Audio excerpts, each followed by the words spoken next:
Hello friends, അപ്പോൾ ഇന്നത്തെ video എന്താണെന്ന് വെച്ചാൽ പ്രത്യേകിച്ചൊന്നുമില്ല, ഒരു ചെറിയൊരു അൺബോക്സിംഗ് ആണ്. അപ്പോൾ അൺബോക്സിംഗ് എന്നൊന്നും പറയാൻ പറ്റത്തില്ല, കാരണം 2-3 സാധനങ്ങൾ എന്തൊക്കെയുള്ളൂ. അപ്പോൾ ഞാൻ എന്തൊക്കെയാണെന്ന് നിങ്ങളെ കാണിച്ചു തരാവേ. അപ്പോൾ നമ്മുടെ ക്രാഫ്റ്റിന് ഏറ്റവും കൂടുതൽ ആവശ്യമുള്ള ഒരു സാധനമാണ് A4 സൈസ് പേപ്പർ. അപ്പോൾ അതുകൊണ്ട് ഞാനതൊരു 17 എടുത്തിട്ടുണ്ട്.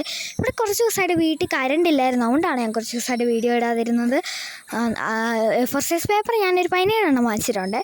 എന്നിട്ട് നമ്മുടെ HPT അങ്ങനെ നാണ്ടൊക്കെ പറഞ്ഞൊരു ട്രാൻസ്പാരൻറ്റ് ഷീറ്റ്, അതിന് ഒരെണ്ണത്തിന് 5 രൂപയാണെന്ന് പറഞ്ഞ് പോയത്, പക്ഷേ ഒരെണ്ണത്തിന് 3 രൂപയുള്ളായിരുന്നു. അതുകൊണ്ട് ഞാൻ അത്ര ഒരു 5 വാങ്ങിച്ച്. അത് കഴിഞ്ഞ് നമ്മൾ ഇങ്ങനത്തെ ഒരു ഇങ്ങനത്തെ ഫെവിക്കോളാണ് ഞാനിപ്പോൾ ഉപയോഗിക്കുന്നത്, കാരണം മറ്റേതൊരു ഫെവിക്കോൾ ഇടയ്ക്ക് ലീക്ക് അടിക്കുന്നുണ്ട്. അതുകൊണ്ട് ഞാനിപ്പോൾ ഇങ്ങനത്തെ ഫെവിക്കോളാണ് ഉപയോഗിക്കുന്നത്. എന്നിട്ട് ഞാനാണെങ്കിൽ കുറച്ച് കളർഫുള്ളായിട്ടുള്ള ഐസ്ക്രീം സ്റ്റിക്സ് വാങ്ങിച്ചത്.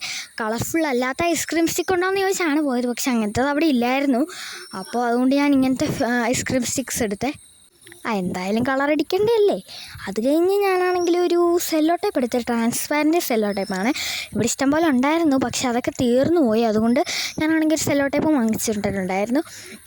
അത് കഴിഞ്ഞ് ഞാൻ വാങ്ങിച്ചത് ചെറിയ ചെറിയ പിൻസില്ലേ, കളർഫുള്ളായിട്ടുള്ള പിൻസ്, അങ്ങനത്തെ കുറച്ച് പിൻസ് വാങ്ങിച്ചിട്ടുണ്ട്. ഇതിന് 5 രൂപയാണ്.